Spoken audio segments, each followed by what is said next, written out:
drug smuggling, and illegal immigration has a direct and long-term impact on land management agencies. First, these illegal activities damage the resource. Well, I think one of the more important aspects of borderlands issue is the impacts to natural resources along the borderlands area because of illegal immigrant activity.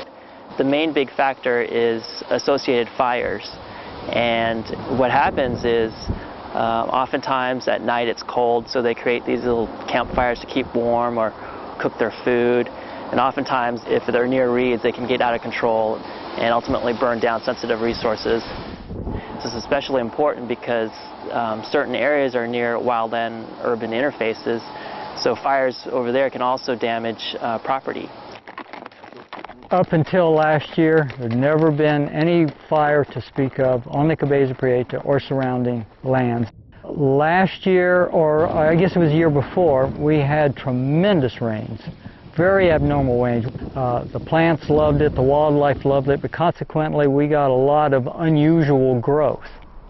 Well, that's happened, in years past, maybe once every decade or couple decades that happens, and there was never a problem. But in the past, we didn't have thousands of ignition sources, if you will, if you're experienced in fire, thousands of ignition sources moving through the area. And what began to happen is that stuff dried out, the temperatures were also rising, illegals would get into trouble, and they knew to start a fire because there would be a response. And so they would start fires, no one search and rescue would come. That year, the refuge in Barium Goldwater Gunnery Range lost approximately 90,000 acres, and that's unheard of. A lot of resource damage. It's pretty impressive when you get out there and you see all the trash. You know what? It's a different type of trash. It's not household trash. This is trash, mostly survival stuff, canned food, always the water jugs. It seems like they'll bring a whole bunch of clothes with them, and then as we're close to the road, this is what we'd call a pickup area. They'd probably get cleaned up. We see evidence in soap and where they've cleaned up, and they probably get a ride from here. So basically everything's left behind. Packs, clothing, empty cans, full cans of food, water jugs. It reminds me of pictures you see of hurricanes. Sometimes you go into an area and that's what it looks like, the photos you see in a magazine of a hurricane. A couple days ago, if you were here, you would not believe it. You just can't comprehend it, the amount of trash. These trash collections, from a resource standpoint, we see a number of different impacts, and probably at the lowest grade is just the aesthetic impact. It's not a pretty thing. This is actually a fairly small site. We have others that have stretched to the size of acres, but it's aesthetically just very displeasing. We do have concerns about wildlife getting into the trash and possibly ingesting it. We're convinced, and we have some information to show, that some wildlife species have learned now to key in on these trash piles as scavenging sites. Then there's the level of impact on our park visitors. Again, there's a lot of potential health issues in trash piles like this. Human waste, drug paraphernalia, actual drugs, who knows what in these piles. There are other impacts associated with the big campsites, and they're direct physical impacts on the ground and on plants and occasionally animals. At these layup sites, very often, in order to make either a structure for shade or to hide themselves from being detected from above or from other people on the ground, migrants and smugglers will break off or cut off the lower branches from these trees and build a shelter under another tree as a shade structure. And that's an impact on a number of levels. It impacts the trees themselves.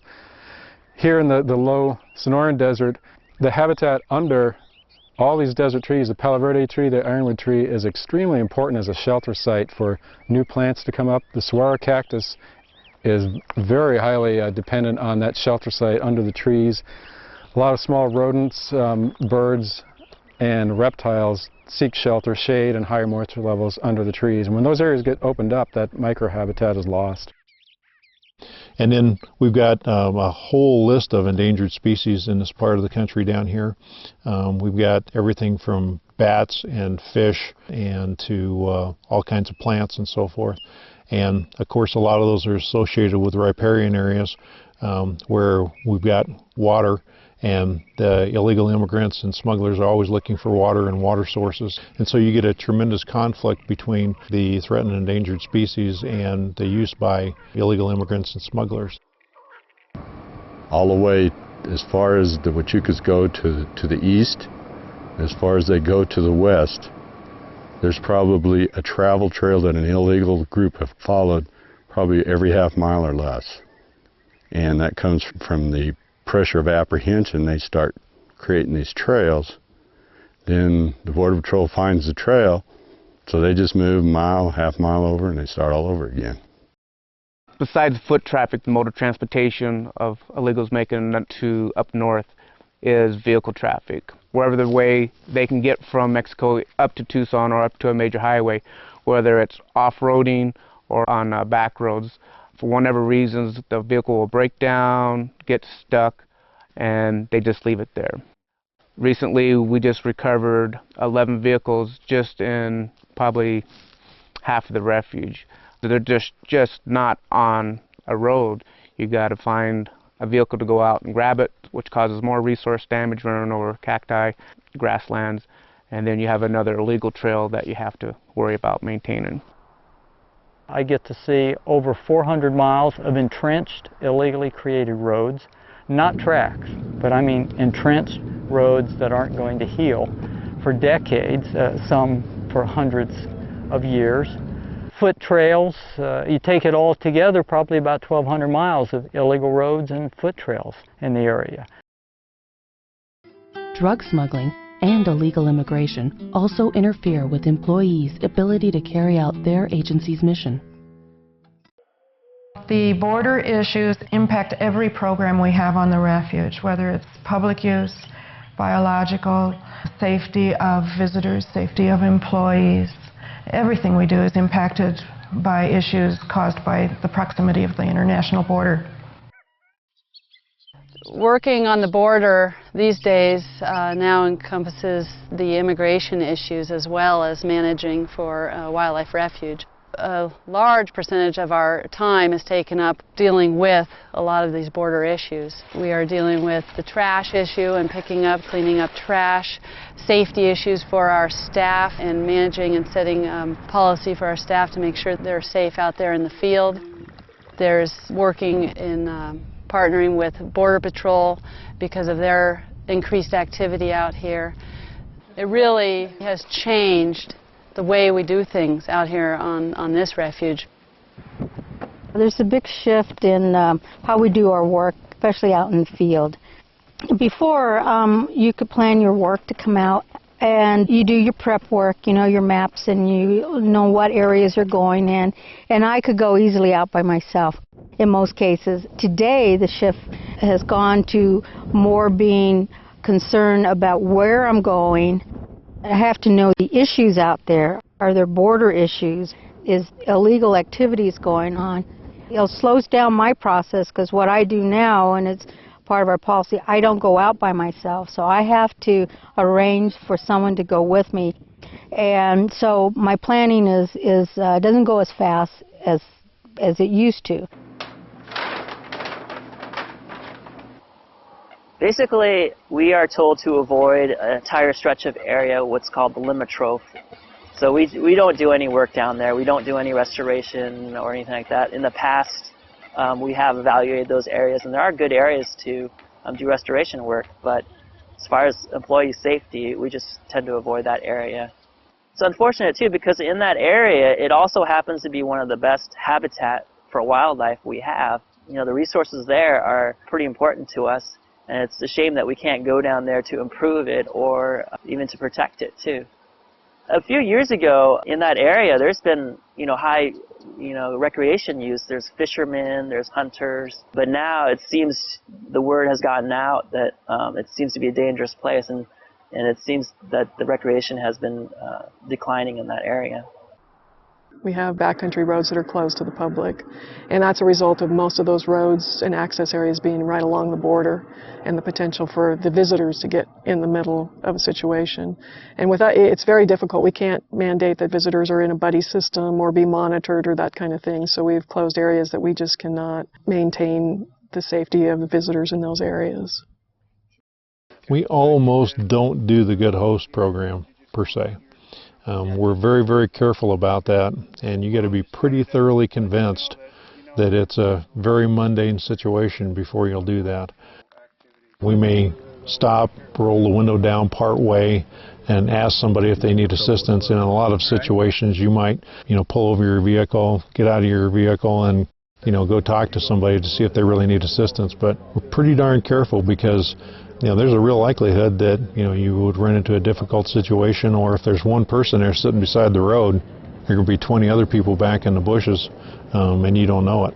And all they wanted you to do was to stop so that they could steal your vehicle or some other kind of a thing. So we try to be as good a host as we can be, but we're very, very careful about how good a host we are. Throughout my career in the Forest Service, one of the hardest things I've had to do is get away from the principles that I was taught as a young forester. Stopping and helping people. Our fire people don't stop and offer assistance to anyone.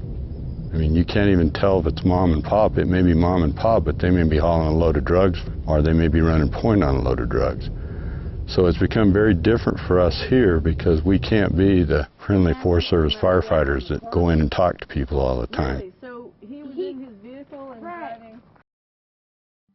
Finally, illegal immigrants and drug smugglers cause damage by breaking into buildings and stealing vehicles.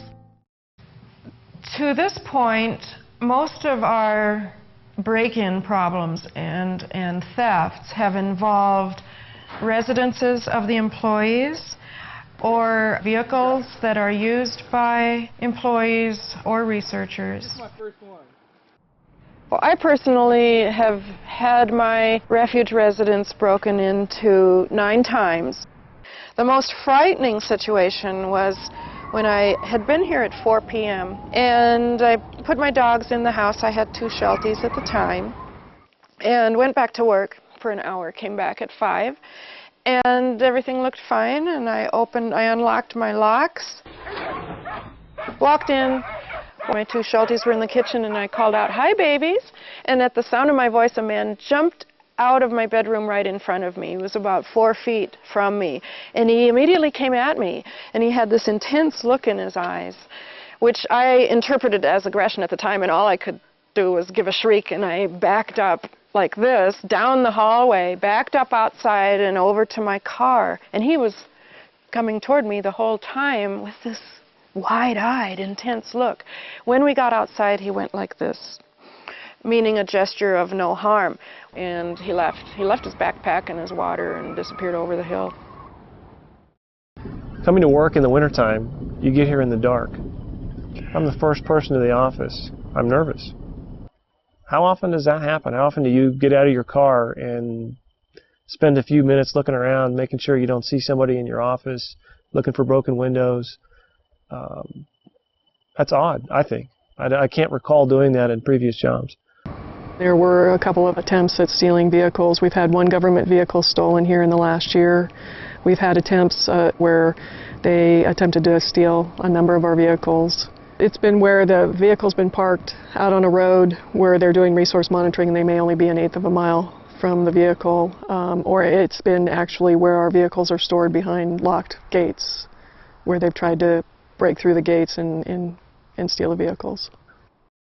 We're in the process now of welding steel bars to cover the windows of all the windows of the visitor center and our administration building across the way. And we already have in place at the administration building, we have steel doors, entry doors, and in the same doorway we also have security screen doors which have steel bars on them.